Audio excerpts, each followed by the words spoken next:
Hello everyone, welcome back to my channel. তো আজকে আমরা বেরোচ্ছি সোনামা, আমি, তোমাদের দাদা ভাই, আমার ভাই, দুটো বোন আর একটা ভাই। তো সবাই মিলে আজকে আজকে ট্যুরে বেরোচ্ছি। আজকে রাত্রে ট্রেন। এই যে আমাদের লাগেজ গোছানো হয়ে গেছে, এই যে আমাদের লাগেজ। তো কোথায় যাচ্ছি তার জন্য আমার চ্যানেলটাকে সাবস্ক্রাইব করতে হবে, আমার ভিডিওগুলো দেখতে হবে। শর্টসে তোমাদেরকে বললাম, যেহেতু তোমাদেরকে সব কিছু শেয়ার করি। তো আমাদের ট্রেন আছে এই 8:30 পৌনে 9টা নাগাদ ট্রেন আছে। তো চলো, তোমরা ভিডিওটা কন্টিনিউ আমার দেখতে থাকো, আমাকে ফলো করতে থাকো, আমার চ্যানেলটাকে সাবস্ক্রাইব করতে থাকো।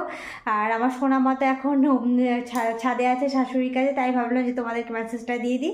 আর এখন আমার সামনে আমি স্নান করে উঠলাম, এই মাত্র শ্যাম্পু করলাম। তো আজকে এক ফোঁটাও রোদ উঠেনি, তাই এই যে হেয়ার ড্রায়ার দিয়ে আমি চুলটা শুকোচ্ছি। তো চলো, আমার চ্যানেলটাকে সাবস্ক্রাইব করে দিও, আমরা কোথায় যাচ্ছি তার সেটা জানার জন্য। তো আজকের মতো tata, bye bye, thank you. চলো তাহলে আবার পরে দেখা যাচ্ছে।